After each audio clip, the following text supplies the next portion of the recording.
Right now, I have the Art Queen of Converge herself here, T-Dub. How What's you doing, going on? sis? What's going on, Besa? You're doing such an amazing job. This Thank is great.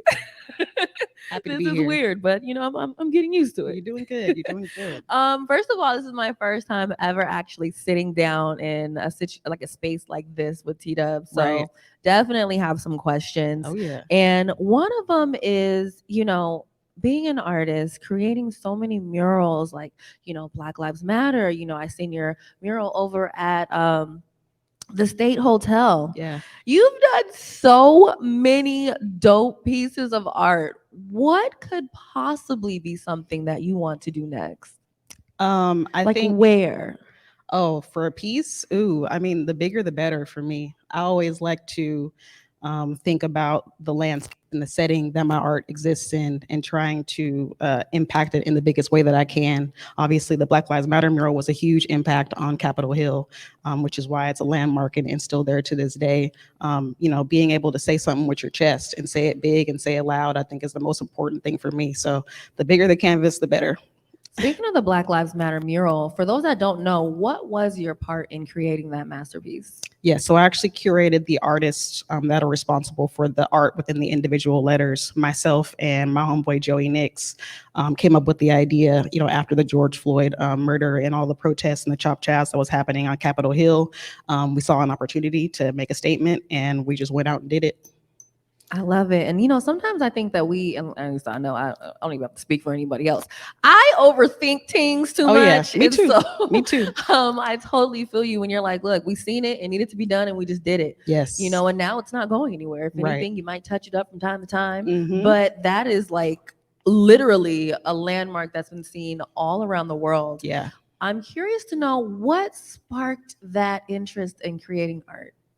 I have been a creative pretty much my entire life. I can recall being a kid. My mom used to always talk about how I would walk. When I first started walking, I walked on my tippy toes. And so she put me in dance classes at a very young age. So ballet and tap were like my first loves when it came to art and creativity. I was always drawing and painting as a child. I remember the first easel that I owned, and I would just, be throwing paint on the wall, not really doing much, but I was always creating something in some way, shape, or form. Yeah, a little young masterpiece. But yeah, creativity has always been something that's been a part of my life. Growing up in Seattle, it's a very artistic, area. The environment, the setting, the nature, everything's to me sort of informs creativity. And I think that's what I was put on this earth to do, is to be a creative. I call myself an artist every once in a while, but I think creativity is a much more, broader scope and a much more accurate depiction of what I'm trying to do and what I'm trying to accomplish. It's not just about painting. It's not just about curation. It's about everything. It's about creativity, period.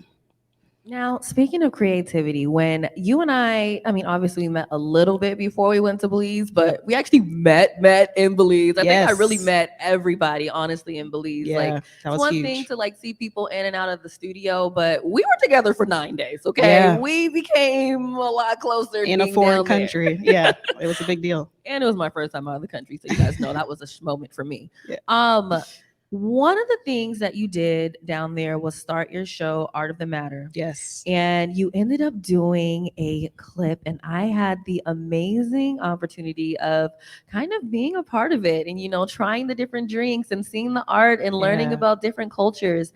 I want to play that clip. It's Mhm. about 1 minute. Do we have that clip, y'all? All right, we're going to play that clip real quick, and then we're going to come back and talk about it. I'm a Garifuna. Yeah. So I speak Garifuna. I work with my mother at the farm, dig up cassava, plant the cassava, chop the farm, clean up the farm, and everything like that. But I'm still painting, In the morning, I go to the farm, and by the time 10 o'clock, I'll be back home every day. Every day. Sunday, Monday, every day. You see, the art passed through my veins and my blood and everything, and I feel like, it's art got to come out. It's got to come out. It's got to come out. But art is my life. Art is my life.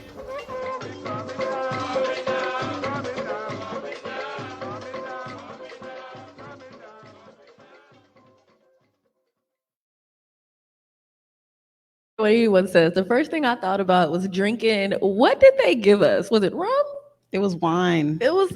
That wine was nice. We left floating, Oh yeah, they feeling got the all job good. done.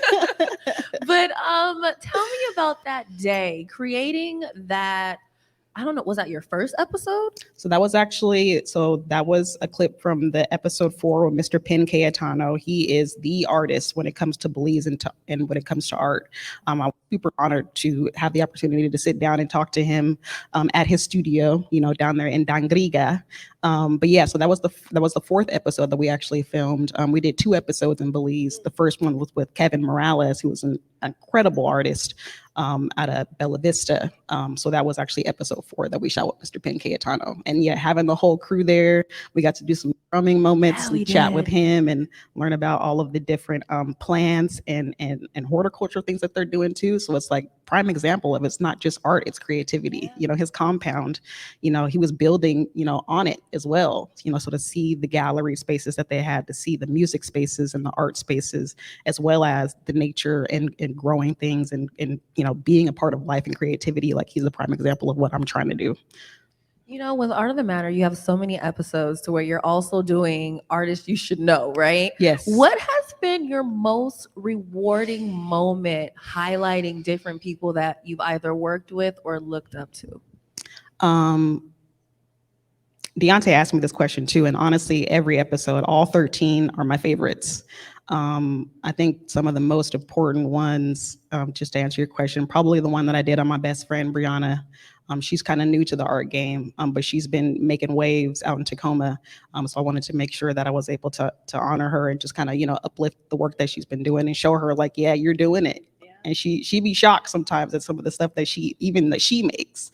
And it's like, no, you're really doing the art thing for real. And I'm super proud of her. And of course, that finale with my mom, was definitely very important to me because, I wanted to, in talking to her and highlighting her, I wanted to highlight the fact that we all have creativity in us. She works 9 to 5, she does executive assisting and things of that nature, big contracts for a city and, government, things like that. But she's also a creative, and I think the whole point of me doing the show and doing the work that I do and being, out in the world in the way that I am is to show people that you have creativity no matter where you are, and to make sure that you're tapping into that and understanding that that is a part of you. So, we can be better as a people. Shout out Mama T-Dub in the audience. Yeah. Hey, Mom. Real quick, so when you're doing murals, I'm curious to know what advice do you have to that upcoming artist that just got offered her first mural and it's like, girl, do not take these pennies. Yeah. Like, how should she calculate that so she's not screwed over? That is a great question because it is a big part of doing public art and doing art on commission, is being able to set your price and live your life. You have to think about, your expenses to live. You can't pay rent with exposure. You can't pay rent with, people's ideas or free clothes or merch and things like that. So you have to be able to financially compensated for the actual work that you're doing. And my mom, again, prime example, she always taught us about intellectual property and that your ideas are yours and they are valuable to somebody and somebody will set a price if you don't, so make sure that the one that you're setting is the highest. So think about it that way. If you have a contract or a proposal in front of you and somebody wants a 100-foot mural, well, then you have to be like, okay, well, how much is it going to cost for me to do that? How long is it going to take? Is it going to take a month? My rent is $2,500. Electricity is another $2. Wi-Fi is another $150. So you tally that up. That doesn't even count the subscriptions, all that, So I think that's a great way to think about it. Whatever your monthly expenses are, if it's going to take you a month to do it, put that on there first and foremost, and then you get into sort of the commissions and contingencies and other parts of it. But find an example too. I think it's definitely very important. Find somebody that's doing it, that's doing it in the way that you want to do it and kind of, follow their lead.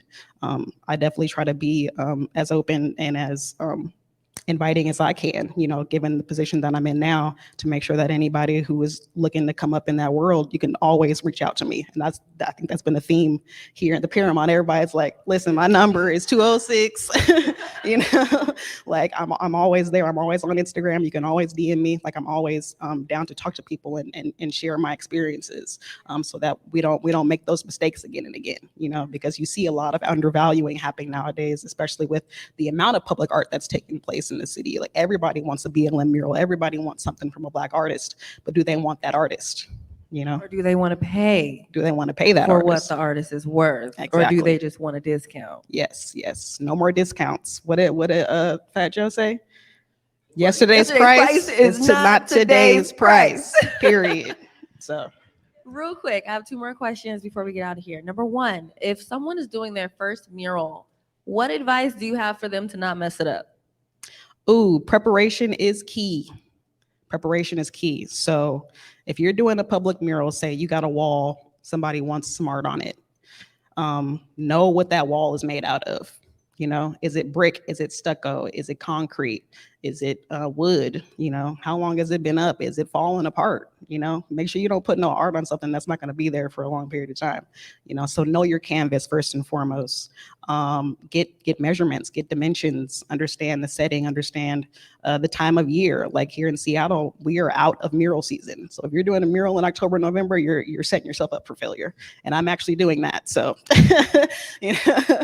so yes, don't follow my lead on that part. But know the time of year, know your setting, know your surroundings. Obviously, there's a lot of stuff going on in the streets nowadays. You can't do certain things at night. Especially a little dangerous. So have that set up, have that preparation beforehand, and then say something with your art. Speak to the times. I think back to like the hieroglyphs. They spoke to a time. That was the first murals. You know what I mean? You have to speak to what is going on in the world. Don't just put some shit up just to be putting something up.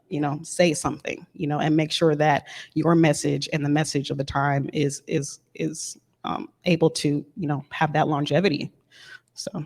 And then last question. When did T-Dub fully embrace who she was as a Black woman and what it meant to be in her power? That's a great question. When did T-Dub? I think I have to go with kind of what Marie said. It's an ongoing process. I think about myself now. I'm 35 years old. I've gotten to a place where I can pretty much live off of my art, which is a testament in itself. And shout out to my family and my partner for making sure that we keep that dream alive. I do think it's an ongoing process. I've been through a lot of different trials and tribulations and iterations of myself. Getting to your 30s is definitely great because then you kind of understand more about how you've existed in the world and who you want to be in the world. And I think the pandemic played a huge part in that too, because I got sick at the beginning of 2020 and I had a lot of time to myself to go inward and be like, okay, look at your life. Where have you been?